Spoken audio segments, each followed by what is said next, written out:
आप देख रहे हैं इंडिया न्यूज। आपके साथ मैं हूं रचना बंसल। देश भर में इस वक्त शोक की लहर है और नम आंखों से विदा दे रहे हैं सीडीएस जनरल बिपिन रावत को। जिस तरीके से हादसे की तस्वीरें सामने आई हैं, उन्हें देखकर हर किसी का सीना छलनी हो रहा है। जाबाज जनरल जिनका योगदान अपूर्णीय क्षति के तौर पर याद किया जाएगा, एक ऐसी क्षति जिसे पूरा किया नहीं जा सकता। और आज इसी सिलसिले में संसद के दोनों सदनों में रक्षा मंत्री राजनाथ सिंह के जरिए हादसे की पूरी जानकारी दी गई और साथ ही साथ इस हेलीकॉप्टर क्रैश में जो 13 लोग अपनी जान गंवा चुके हैं, उनके लिए श्रद्धांजलि भी दी गई। वेलिंगटन में भी कैसे श्रद्धांजलि दी गई वो आपको तस्वीरों में दिखाई दे रहा होगा। तमिलनाडु के सीएम एम.के. स्टालिन पहुंचे और श्रद्धा सुमन अर्पित किए। साथ ही साथ जो लगातार वीडियोस और तस्वीरें सामने आ रही हैं, एक नया वीडियो भी सामने आया है। हादसे के ठीक पहले का ये वीडियो बताया जा रहा है और अगर आप गौर से देखेंगे तो आपको समझ में आएगा। आकाश में बादल भी दिखाई दे रहे हैं, कुछ कोहरे जैसा दिखाई दे रहा है और इसी में हेलीकॉप्टर अचानक से खो जाता है।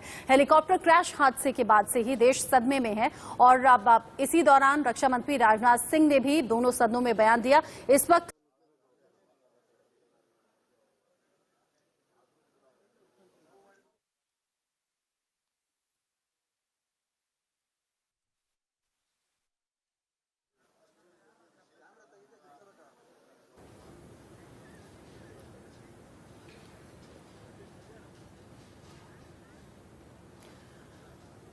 इस हादसे के बाद से कोई अलग राजनीतिक पार्टी के तौर पर नहीं, बल्कि देश के अलग अलग लोगों की तरफ से संवेदनाएं जाहिर की जा रही हैं। प्रधानमंत्री से लेकर राष्ट्रपति तक अलग अलग राज्यों के मुख्यमंत्री भी इस घटना पर शोक जाहिर कर रहे हैं। रक्षा मंत्री राजनाथ सिंह ने आज संसद के दोनों सदनों में इसी बारे में जानकारी भी दी।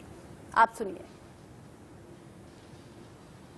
2021 की दोपहर में हुई मिलिट्री हेलीकॉप्टर, जिसमें भारत के प्रथम chief of defence staff general Bipin Rawat, उनकी धर्मपत्नी एवं 12 अन्य सवार थे, कि दुर्घटना के दुर्भाग्यपूर्ण समाचार से अवगत कराने के लिए आप सभी के बीच खड़ा हुआ हूं। चीफ ऑफ डिफेंस स्टाफ का अंतिम संस्कार फुल मिलिट्री ऑनर के साथ किया जाएगा और अन्य सभी मिलिट्री पर्सनल का अंतिम संस्कार भी एप्रोप्रिएट मिलिट्री ऑनर्स के साथ ही किया जाएगा।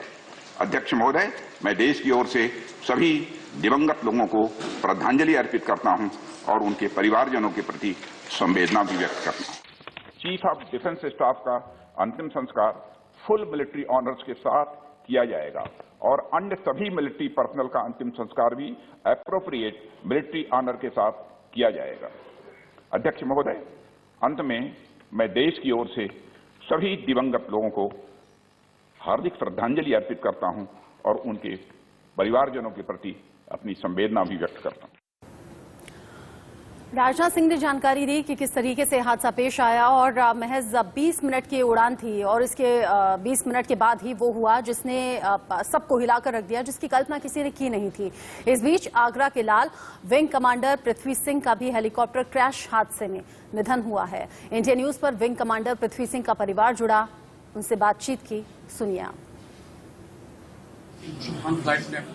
एक हाथ शहीद हो गया है, उनके गंभीर माहौल है। 4 बहनों के बीच में वो अकेले भाई थे, छोटे भाई थे, सबके लाडले थे। कहीं न कहीं उन्होंने एक प्रेरणा दी, जो युवा है उनको प्रेरणा दी और अपने आप में हंसमुख थे। लेकिन सिस्टर उनसे बात करेंगे, कुछ ऐसी याद है जो कैसे राखी पे आया था लास्ट में जी। 31 साल बाद उसने अपनी बहनों से राखी बंधवाई थी कलाई पे। बाकी टाइम बहनें सब पोस्ट कर देती थी, आ नहीं पाता था वो। बहुत खुश था वो आकर के बहनों से आज मैंने राखी बंधवाई इतने सालों बाद। तो कर्तव्य निष्ठा उनके अंदर इतनी थी कि 31 साल तक बहनों को राखी भी नहीं बंधवाई उन्होंने। 31 साल बाद राखी बंधवाई। हाँ। बेटा जो कह दो छुट्टी ना मिलती थी, इसलिए नहीं आ पाता था वो। अब कह दो वो छुट्टी लेके आया था 15 दिन की। आखिरी मुलाकात हर साल सरप्राइज देता था दिसंबर के महीने में। किसी को बिना बताए वो आता था। भैया मेरा बहू बिना ही बताए आए हो भैया। तो माता जी भी देख सकते हैं कि गंभीर माहौल है, माता जी बोल भी नहीं पा रहे हैं, आप देख सकते हैं। भैया ओ बेटा, ओ मेरा बेटा। अब केवल यादें रह गई हैं, क्योंकि सबसे ज्यादा जिस प्रकार से जो शहादत है तो कहीं ना कहीं गर्व है उनकी शहादत है। सबसे बड़ी बात है जिस प्रकार से फ्लाइट कैप्टन प्रदीप सिंह चौहान थे, विशेषता थी वो एक अच्छे पायलट थे जिसको लेकर वो साथ में ही थे, लेकिन 31 साल बाद वो घर आए थे और अपनी बहनों से राखी बंधवाई थी। 4 बहनों के बीच अकेले सबसे छोटे प्रदीप सिंह। अब उनकी जो शहादत है उस पर गर्व किया जा रहा है, लेकिन जो माहौल है वो गंभीर है। Sanjay Singh, India news. जिन तस्वीरों को देखकर पूरा देश कांप उठा, उन तस्वीरों को देखकर अंदाजा आप लगाइए जिन्होंने अपनों को खोया, अपने परिवार के एक हिस्से को खोया, उन परिवारों पर क्या बीत रही होगी। आपने ये जो तस्वीर देखी आगरा की, उन तस्वीरों से अंदाजा आप लगा सकते हैं। फिलहाल ये जो तस्वीर आपके टीवी स्क्रीन पर चल रही है, ये क्रैश से पहले का वीडियो बताकर दावा किया जा रहा है। हालांकि इंडिया न्यूज इस दावे की पुष्टि नहीं करता है। ये जो तस्वीर है ये एक घने जंगल जैसे एरिया की तस्वीर, जिसके ठीक ऊपर यानी कि आसमान में ये देखिए उड़ते हुए हेलीकॉप्टर को देखा गया और जैसे ही हेलीकॉप्टर आगे बढ़ता है ये बादलों में कहीं खो जाता है या फिर कोहरे की चादर ढक लेती है इस हेलीकॉप्टर को। और माना यह जा रहा है कि इसी तरीके से शायद हो सकता है कि विजिबिलिटी कम होने की वजह से, जो कि लगातार कयास लगाए जा रहे हैं जानकारों के मुताबिक भी, कि विजिबिलिटी कम होने की वजह से हो सकता है कि दुर्घटना का शिकार हेलीकॉप्टर हुआ हो। ये उसी वक्त की तस्वीर है, वही वक्त जब क्रैश होने से पहले हेलीकॉप्टर को देखा गया इन पर्यटकों के जरिए, और इनमें से ही किसी एक ने ये वीडियो उस वक्त बनाया था। दूसरी तस्वीर आप देख रहे हैं, ये जो 2 तस्वीरें आपके टीवी स्क्रीन पर, एक तस्वीर वो है जब तमिलनाडु से सभी 13 पार्थिव शरीरों को दिल्ली के लिए रवाना किया गया, और ये जो दूसरी तस्वीर है श्रद्धांजलि देते हुए जब 13 पार्थिव शरीर रखे गए, उन्हें नमन किया गया, शीश झुकाया गया, श्रद्धांजलि दी गई। और अभी ये दूसरी तस्वीर बदल गई है। दूसरी तस्वीर जो आप देख रहे हैं वो वही तस्वीर है जिसका मैं जिक्र कर रही थी, जब हेलीकॉप्टर को आखिरी बार देखा गया इस पर्यटक के जरिए, जिसके जरिए मोबाइल से वीडियो शूट किया गया। दावा यही किया जा रहा है कि ये वही हेलीकॉप्टर है जिसमें सभी वीवीआईपी सवार थे। सीडीएस जनरल बिपिन रावत इसी हेलीकॉप्टर में अपनी पत्नी के साथ सवार थे। इस खबर ने देश को हिलाकर रख दिया है। अभी भी यकीन नहीं हो रहा कि सीडीएस जनरल बिपिन रावत को हम खो चुके हैं।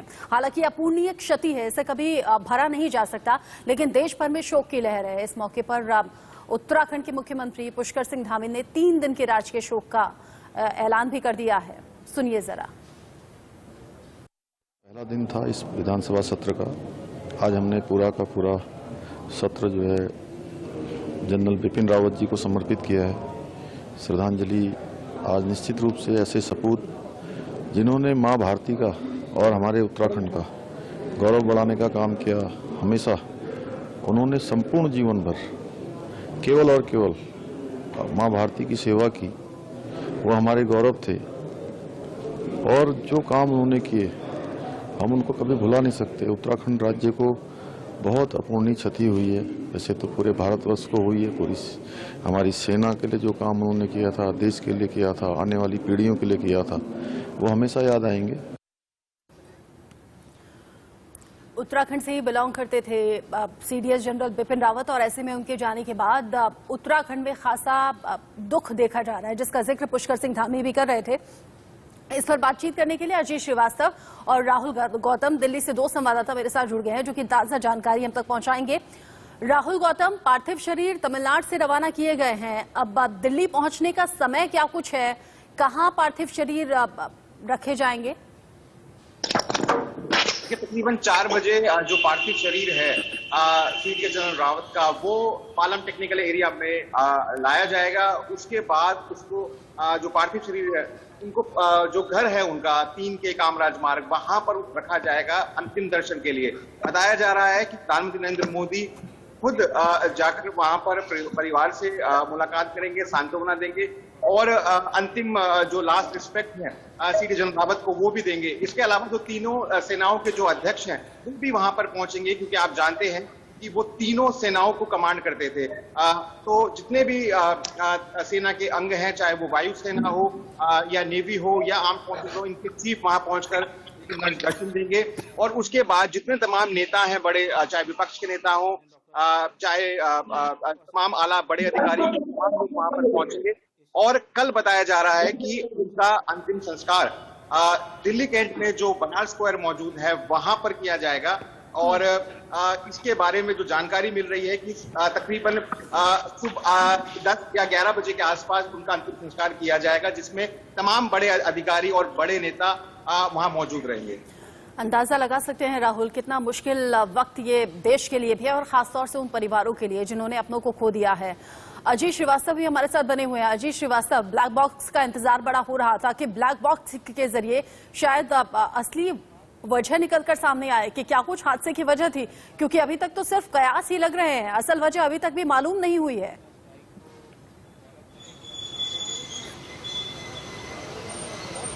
देखिए, सातों पर है, ब्लैक बक मिल तो गया जिसकी तलाश थी, जिस पे सवाल खड़े हुए रहे थे, लेकिन अब ब्लैक बक मिलने के बाद से अब तमाम उस इन्वेस्टिगेशन एजेंसियां उसको खंगालने की कोशिश करेगी और रिकॉर्डिंग जो होती है उस रिकॉर्डिंग के जरिए पता चल पाएगा असली वजह क्या है।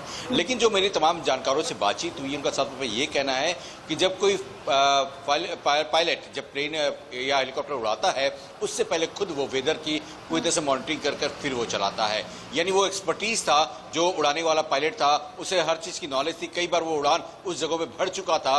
अगर उड़ान पे कोई सवाल होता है तो कहीं ना कहीं ये शायद डाइजेस्ट नहीं होता। अब देखना दिलचस्प होगा कि इन्वेस्टिगेशन में क्या कुछ निकल के आता है। लेकिन फिलहाल जिस हिसाब से अगर हम इंटरिम की बात करें तो अब देखना दिलचस्प होगा कि ब्लैक बग में क्या निकल के आता है, क्योंकि एक पायलट पहले से जब सही ढंग से मॉनिटरिंग करके उड़ा रहा है प्लेन को, तो प्लेन में क्या गड़बड़ी थी या कोई टेक्निकल फॉल्ट था या किन कमियों से हुआ। क्योंकि अगर 2015 की बात कर लें, वहां पे भी टेक्निकल फॉल्ट की वजह से एक्सीडेंट होते होते बाल बाल बचे थे जनरल बिपिन रावत, तो वैसे ही कुछ हादसा यहाँ पर भी है। लेकिन हादसे की वजह अब ब्लैक बग के खंगालने के बाद चलेगा, जब ऑडियो रिकॉर्डिंग सबके सामने होगी, क्योंकि वो रिकॉर्डिंग सबसे इंपॉर्टेंट अब मायने रखती है कि आखिर जो कन्वर्सेशन हुआ लास्ट मोमेंट में क्या कुछ कन्वर्सेशन हुआ और किस बातों के वहां पर जिक्र किया गया। तो सबसे अहम होगा जब ब्लैक बग को वहां खंगाल कर तमाम ऑडियो सामने जब आते हैं। लेकिन अभी जो इनिशियल जो जानकारी मिल पा रही है, जो तमाम जानकार से मेरी बातचीत हो रही है सुबह से, उनका साफ तौर पर यही कहना है कि देखिए कमियां चाहे जैसे हुई, लेकिन देश का सबसे बड़ा नुकसान हुआ, देश का पहला सीडीएस खो देना, और इस तरह के हादसे में सवाल खड़े करता है और इसका जवाब देना होगा। तो अब से सब तमाम जो लोग हैं वो सवाल भी खड़े कर रहे हैं। कुछ राजनीतिक दल अपने अपने नए तरीकों से सवाल खड़े करते ये पूछते नजर आ रहे हैं कि ये कहीं कोई कॉन्स्पिरेसी तो नहीं। तो अब कॉन्स्पिरेसी है क्या है ये जांच के बाद ही पता चलेगा। लेकिन फिलहाल मैं के कामराज 3 नंबर के पास हूँ, सीडीएस के पास। यहाँ पर जो है तमाम अधिकारियों का तांता लगा हुआ है। माना यह जा रहा है कि कुछ देर बाद यहाँ पर अजीत डोभाल भी आ सकते हैं, और अजीत डोभाल जब यहाँ पर आएंगे तमाम तरह से वो भी अंदर जाकर व्यवस्थाओं का जायजा लेते हुए नजर आएंगे। फिलहाल अब जिस हिसाब से डेड बॉडी की बात अपनी की, डेड बॉडी भी 3 से 4 बजे अगर टेक्निकल एयरपोर्ट पे आ जाता है उसके बाद से अजीत, क्या आप जनरल रावत के घर के बाहर हैं? अजीत, ये अब तय करेगा। जी, मैं बात करूंगा कि देखिए मैं इस समय जो जनरल बिपिन रावत का सरकारी मकान है मैं उसके ठीक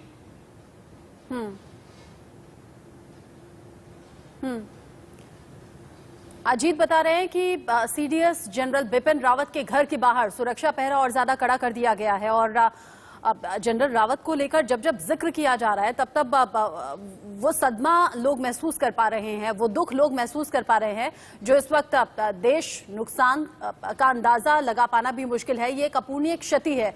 ये प्रधानमंत्री से लेकर राष्ट्रपति से लेकर रक्षा मंत्री और बाकी तमाम बड़े लीडर्स बोल चुके हैं। हमारे साथ retired lieutenant general Rakesh Sharma जुड़ गए हैं जो कि जनरल बिपिन रावत के बैचमेट रहे हैं। राकेश शर्मा सर, इस मौके पर आपसे बात करनी पड़ रही है, लेकिन देश जरूर जानना चाहेगा उस शूरवीर के बारे में, उस योद्धा के बारे में जिसकी मिसालें आने वाली कई पीढ़ियों तक दी जाएंगी। कुछ अपना अनुभव साझा कीजिए। देखिए, सर्वप्रथम तो मैं जनरल बिपिन रावत, मिसेस बिपिन रावत और 11 ब्रेव हार्ट्स को अश्रु भरी श्रद्धांजलि देना चाहता हूं। ये जो हादसा हुआ है ये ट्रूली बहुत ट्रेजिक और पेनफुल है। जनरल बिपिन रावत का जाना किसी आम आदमी का जाना नहीं था। जनरल बिपिन रावत एक नेशनल हीरो थे। उन्होंने जो आर्मी, आर्म फोर्सेस और उन्होंने देश की नेशनल सिक्योरिटी और सेफ्टी के लिए किया, वो मैं शायद आज तक की हिस्ट्री के बीच में ऐसा नहीं हुआ है। जनरल बिपिन रावत, मैं उनको पर्सनली तौर पे जानता था, अच्छी तरीके से जानता था। वो मेरे कोर्समेट थे और कोर्समेट होने के नाते मेरे दिल में बीच में मैं ये कहूंगा कि बहुत ही बड़ा घात हुआ है। एक बड़ी को खोना बहुत ही बुरा लगता है, और वो वाला बड़ी जिसने सिर्फ हमारा नाम नहीं पूरे देश का नाम रोशन किया। मैं उनको तब से जानता हूं जब हम लोग छोटे, मैं कहूंगा बच्चे जैसे ही तो थे। 1974 में हम लोग इकट्ठे नेशनल डिफेंस एकेडमी पूना में गए। उस टाइम पे वो एक छोटा सा पहाड़ी लड़का, हमेशा उसके बीच में वो एक चुलबुलापन था, वो जोश था, और लेकिन हम लोग शायद कहीं होश वाले नहीं थे, उनमें जोश के साथ में पहले से ही होश था, और हमेशा काम वो आगे आगे रह के करते थे। और उनका एक जुनून था। पहले सर्वप्रथम ये नहीं कि वो उस टाइम पे जनरल बनने की सोच रहे थे, लेकिन उनका जुनून था पहले ये ट्रेनिंग कैसे खत्म करूं और इसको अच्छी से अच्छी तरीके से अंजाम।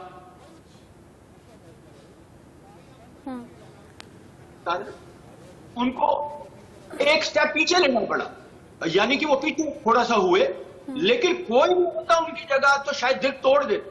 उन्होंने कहा कि मैं इसको अपने रास्ते में नहीं आने दूंगा। उन्होंने दिन दुगने 4 काम किया, और जब आगे गए IIM देहरादून में, तो सबसे सर्वोच्च स्वॉर्ड ऑफ ऑनर, जो best of the best students होता है, उसको मिला उनको। तो आप देख सकते हैं शुरुआत से ही उनके बीच में ऐसा जुनून रहा है।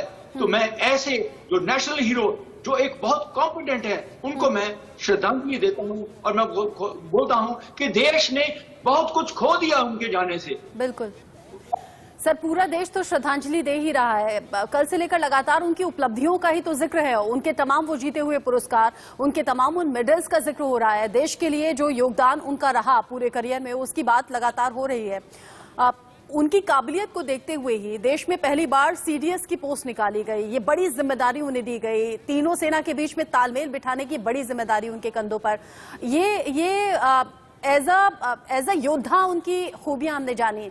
एज अ फ्रेंड, कभी दोस्ती को लेकर कुछ अगर दर्शकों के साथ आप साझा करना पाएंगे, आपके आपसी संबंध कैसे थे?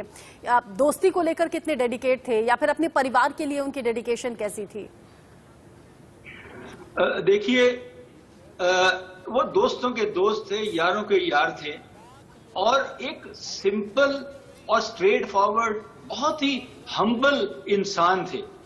मैं ये कहता हूं, और शुरू से ही कुछ उनके बीच में ऐसा था।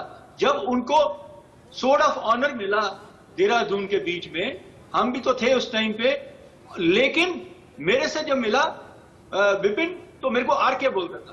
तो विपिन ने कहा, मैंने कहा कंग्रेचुलेशन, तो वो कहा भाई कोई नहीं, क्या बोलते ना, सब अच्छे थे।